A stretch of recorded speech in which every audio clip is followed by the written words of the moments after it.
Ah, je peux parler, hein? Oui. On commence. Voilà, mesdames, messieurs, nous nous excusons pour cette erreur technique qui est indépendante de notre bonne volonté. Nous étions en train de parler de l'immigration. Le sujet, c'est immigrer pour les meilleures conditions de vie, mesdames, messieurs. Merci de nous suivre. Monsieur, j'étais en train de dire à qui profite l'immigration. Ah, ok, merci pour la question. En fait, je voulais dire, je ne suis pas totalement d'accord. Totalement, je suis d'accord partiellement, pour dire que quand on parle de l'immigration ou immigration, les gens qui quittent un pays vers un autre, en fait, il faut parler aussi des enjeux. Si on veut parler sur l'économie, il faut parler des enjeux économiques. Les enjeux économiques, on voit ce qu'on peut gagner et perdre. C'est-à-dire, quand nos jeunes quittent le Congo vers d'autres pays, nous d'abord, Congolais, nous perdons. Parce que le monsieur, il a grandi ici. Il a reçu une éducation. Les parents ont dépensé l'argent pour qu'il puisse atteindre un certain âge. On lui a donné une formation ici. Et puis il part. D'abord, c'est une perte pour le pays. C'est fuite de cerveau. Alors, il arrive dans un pays d'accueil. Là-bas, au départ, c'est encore une charge. Quelqu'un qu'il faut nourrir.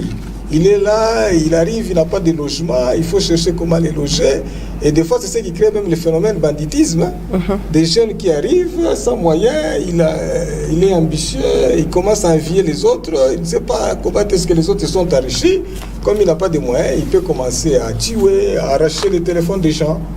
Mais si ces gens-là s'intègrent, trouvent du boulot, ils commencent à travailler et il peut aussi aider la famille qui est restée derrière, en faisant des transferts. C'est pourquoi, sur le plan international, on a estimé que les transferts de la diaspora est aussi est bénéfique au pays d'origine. Parce que si nous considérons, par exemple, pour le Congo, le nombre de Congolais qui vivent à l'extérieur, c'est plus de 10 millions de Congolais qui vivent à l'étranger. Vous voyez, s'ils envoient l'argent, si chacun peut envoyer ne fût-ce qu'un dollar au Congo, vous voyez, c'est 10 millions de dollars. Donc peut-on capitaliser sur l'immigration? Oui, en fait, c'est pourquoi on parle des enjeux. C'est-à-dire, il y a ce que nous gagnons et ce qu'on perd. Parce qu'il y a fuite de cerveau. Quelqu'un, il a été formé ici, il a reçu une éducation, il termine l'université, distinction. On espère qu'il peut apporter quelque chose, mais il part.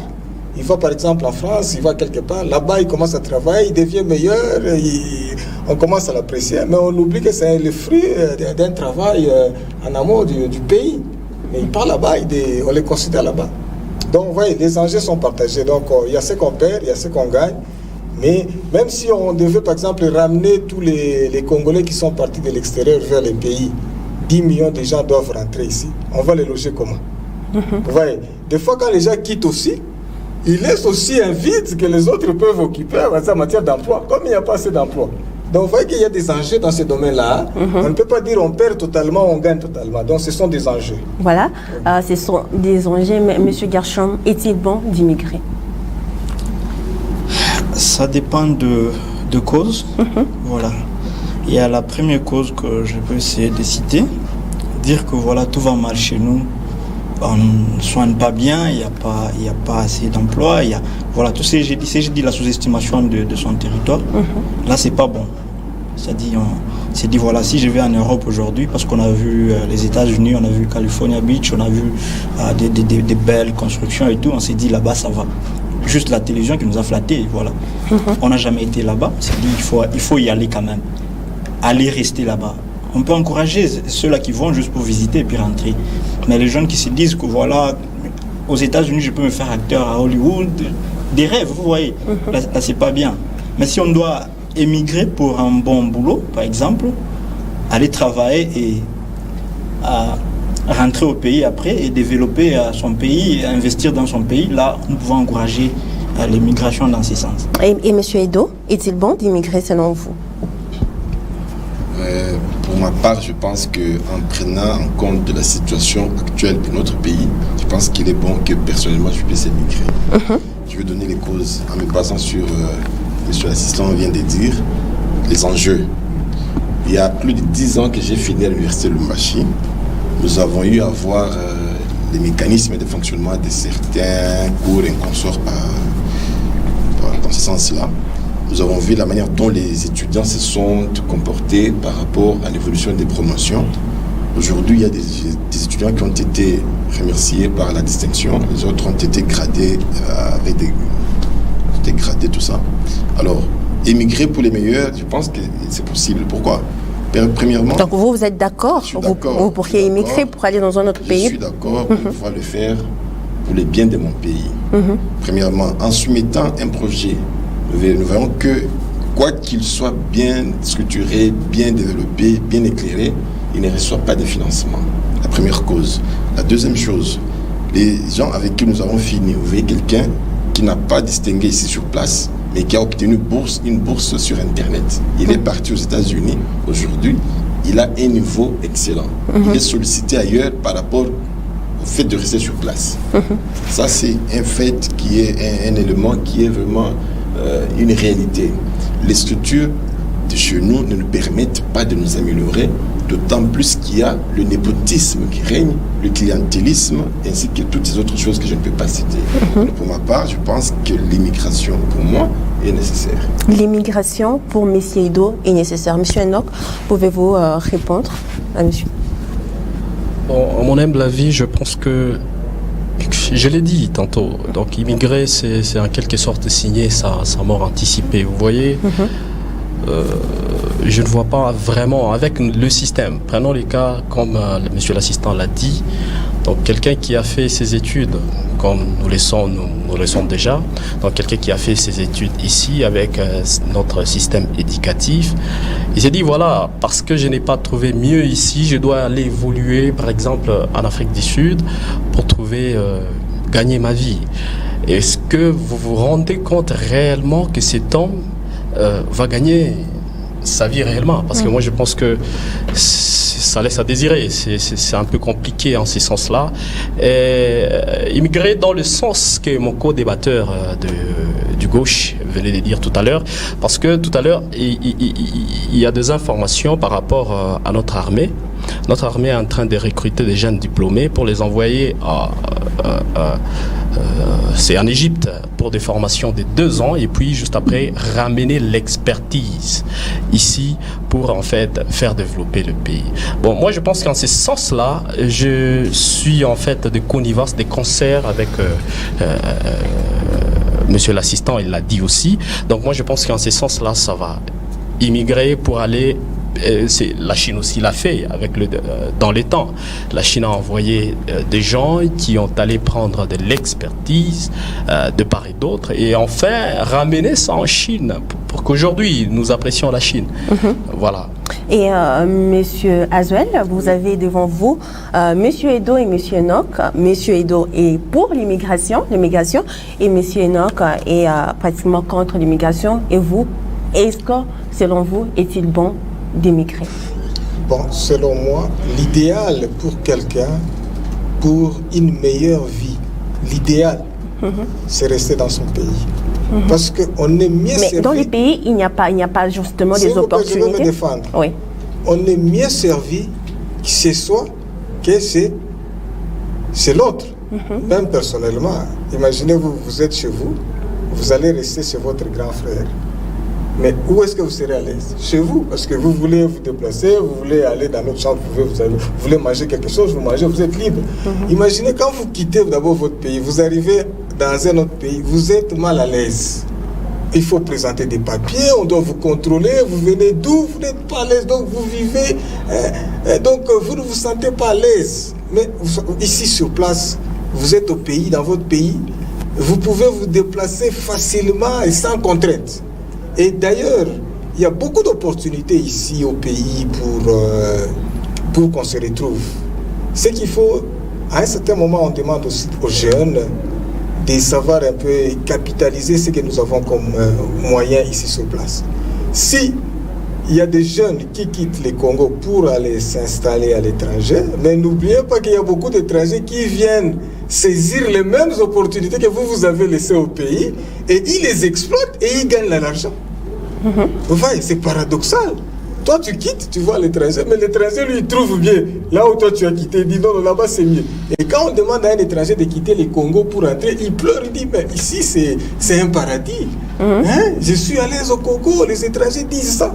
Mais si les Congolais quittent pour aller vivre, ça me dépasse. Et d'ailleurs, il y a même des images qui circulent sur Internet. Vous voyez comment ils sont maltraités. On les maltraite, ils ne sont pas à l'aise, ce sont des esclaves sexuels. Mais ils nous essaient. Quand il arrive là-bas, il peut prendre quelques photos par-ci, par-là, il vous ramène pour vous montrer qu'il est à l'aise. Pour vous inciter à les rejoindre dans la misère, dans la souffrance. Quand vous allez là-bas, vous commencez à souffrir avec lui. Alors, je pense qu'il faut...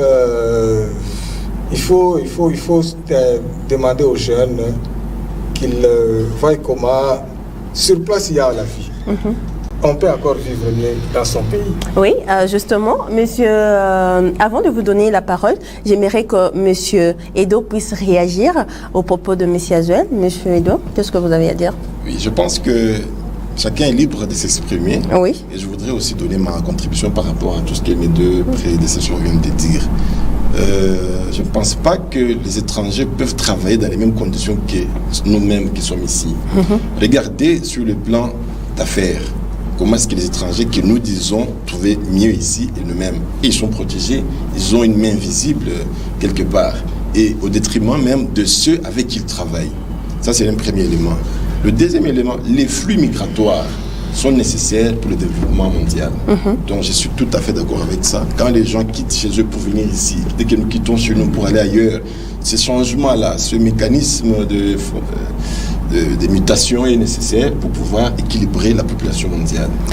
Monsieur Edo, est-ce que les gens qui partent dans d'autres pays, à l'étranger, est-ce que ces jeunes-là, ce ne sont pas des meilleurs cerveaux qui partent et ils ne participent pas justement au développement de notre pays? Je pense que de près ou de loin, il y a possibilité de participer au développement du pays. Je connais 3 jeunes. Il y a un qui s'appelle Franck Kakel, c'est un jeune Congolais. Il est dans le réseau qu'on appelle le réseau GEC, le réseau solidaire des jeunes Congolais. Il a cette structure en tant que patron national. Il voyage ailleurs. Il a des jeunes qui sont ailleurs et qui reviennent. Ça, ce sont des points très positifs que je souhaite dans ce sens d'immigration. Il y a aussi un ami qui est parti aux États-Unis et a obtenu sa bourse. Il travaille pour le pays mais en étant ailleurs. Je ne pense pas qu'on peut bien travailler pour le pays uniquement en restant sur place. On ne peut pas travailler bien uniquement pour son pays en restant sur... Les possibilités sont nécessaires. En restant sur place. Monsieur Garchon, pouvez-vous réagir à vos deux co-débatteurs, monsieur Azuel et monsieur Edo? Voilà. Je veux beaucoup m'opposer à monsieur Edo qui dit que émigrer c'est bien, c'est pas bien vraiment. En fait, il a parlé d'un projet le projet ne sont pas souvent financés et tout. Sachez qu'il y a des conditions. Il y a des conditions pour que la banque puisse vous donner de l'argent. Actuellement, on pense qu'on peut avoir un projet, on s'est dit voilà, j'ai, c'est pas 50 hectares du côté Wansela, je vais commencer les champs et puis on vous donne de l'argent. Non. Il y a beaucoup de choses qui entrent en jeu. Même ailleurs, même si ça se passe, il y a beaucoup de choses. Même ici, vous verrez qu'il y a des Sudaf, il y a des Congolais aussi qui sont ici, ils obtiennent facilement du finance venant de la banque. Si vous remplissez les conditions, moi je crois qu'on va vous donner cet argent, monsieur Edo. On ne peut pas quitter son pays parce que Rabobank n'a pas accepté de me donner de l'argent. Ou parce que j'ai terminé il y a longtemps et que je n'ai pas eu mon boulot. Parce que les conditions ne sont pas bonnes au pays. Non, qui a dit que les conditions ne sont pas bonnes? Monsieur Azuel l'a dit ici. Il y a beaucoup d'opportunités. Vous voyez la France aujourd'hui. Nous voyons tous la France, les gilets jaunes. Alors, vous pensez que quand ils font ça, c'est juste pour faire du fair play? La vie est compliquée là-bas. Aux États-Unis de même, sachez que le pays développé ont une certaine politique de vous donner la belle face de leur pays et ils cachent le mauvais. Et voilà, quand on est là-bas, on se retrouve, on n'a même pas le moyen de rentrer chez soi. Bon, on accepte tout ce qu'il y a. Mais sachez que quand on est ailleurs, c'est compliqué.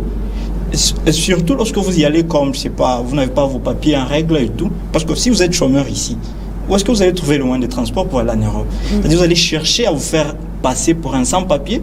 Et lorsque vous arrivez là-bas, j'ai suivi en Italie, il y a des Congolais, des Africains qui sont menacés. Ils sont obligés de travailler dans des plantations de tomates, des champs et tout.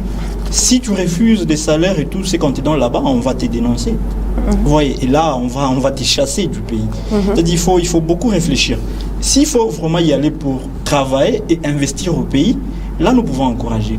Et la mauvaise de chose, c'est que la plupart des Congolais, quand ils sont ailleurs, ils préfèrent faire la vie, construire. Ils construisent même pas parce qu'ils n'ont pas de moyens. Ils préfèrent rester là-bas, prendre plaisir de plage et tout. Et ici, ils ne font rien. Vous voyez. Mais Monsieur Gershom, Monsieur Edo veut vraiment vous répondre, monsieur. Patientez-moi. Je vais donner la parole à Monsieur Edo qui veut vraiment vous répondre. Monsieur Edo, vous avez 1 minute. Oui, merci. Je pense que Monsieur Gershom a tout à fait... Il est parti à côté de mon idée, de ma réflexion. La banque ne finance pas aveuglément des projets. Il y a des étapes nécessaires dans la rédaction d'un projet. Vous pouvez bien écrire, vous pouvez bien parler français. L'étape sur laquelle la banque s'installe et pose ses doigts, c'est l'étape qu'on appelle le business plan, le plan d'affaires. Vous pouvez bien éclairer, je vais construire, je vais faire ceci, cela, mais si vous ne rédigez pas bien le plan d'affaires, c'est ça même l'élément qui montre à la banque, c'est qu'elle peut gagner en retour après le financement. C'est ça même où beaucoup de jeunes se cassent. C'est là que l'étape qui fait échouer beaucoup de gens. Vous voyez, mais je vous dis qu'il y a moyen de le faire autrement. Il y a des gens, des spécialistes, des experts qui peuvent piloter les projets. Quoi qu'ils puissent piloter les projets, les systèmes ne favorisent pas ces gens le financement. Je suis tout à fait conscient de ce que j'ai dit et ce sont des choses que je palpe presque chaque jour. Je connais bien comment rédiger un projet jusqu'au financement, mais je pense que les jeunes qui vont ailleurs, parce que j'ai aussi des preuves. La présentatrice de l'émission m'avait appelé il y a quelques jours, je n'étais pas tout à fait sur place, je sais ce que je suis parti faire de l'autre côté. Je vous dis qu'ils ont la facilité d'atteindre des gens capables de financer des projets juste en élaborant bien le plan d'affaires. Vous pouvez ne pas considérer les autres étapes, mais dès que vous parlez sur le business plan, directement vous séduisez votre partenaire. Ça c'est un. Deuxièmement, en allant de l'autre côté, vous ne pouvez pas y aller aveuglément. Il y a des conditions. Il y a des sites d'immigration, il y a des maisons qui sont habilitées à vous conduire jusqu'à l'immigration. Premièrement, je considère l'ambassade. C'est ça même la maison qui est capable de vous donner des orientations par rapport à l'immigration. En suivant ces démarches-là, toutes ces démarches, vous verrez que même de l'autre côté, vous ne serez pas inquiété. Je ne suis pas pour et je ne suis pas tout à fait d'avis pour ces gens qui voyagent n'ayant pas de papiers au grand complet. Même si on veut y aller pour pouvoir travailler en s'y installant, vous devez avoir les permis de travail. Mais ici chez nous, les étrangers, comme M. l'assistant l'a souligné, ont-ils tous ces papiers-là? N'ayant pas les papiers, ils ont des gens qui sont derrière eux pour les protéger en cas de besoin.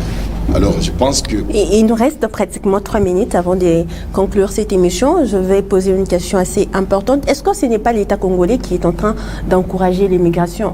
Parce que les gens qui partent à l'étranger pour étudier, quand ils rentrent au pays, ils sont beaucoup plus considérés que ceux qui étudient ici. Est-ce que ce n'est pas l'État congolais qui est en train d'encourager l'immigration, M. Enoch? Merci beaucoup pour la parole. 30 secondes. Voilà, je veux dire que je l'ai défini au début, j'ai dit que c'était l'ensemble des revendications n'ayant pas trouvé de réponse favorable. Vous voyez?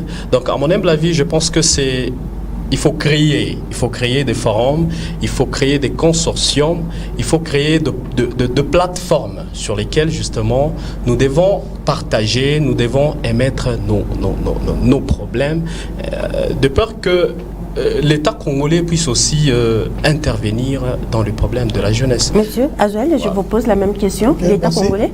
Ok, en fait, j'aimerais donner juste une petite comparaison. Vous voyez, essayez de réduire l'État au niveau de la famille. Lorsque vous avez des enfants, vous essayez de les organiser. Vous donnez tout ce qu'il faut aux enfants. Vous donnez le nécessaire aux enfants. Est-ce que les enfants vont partir chez les voisins?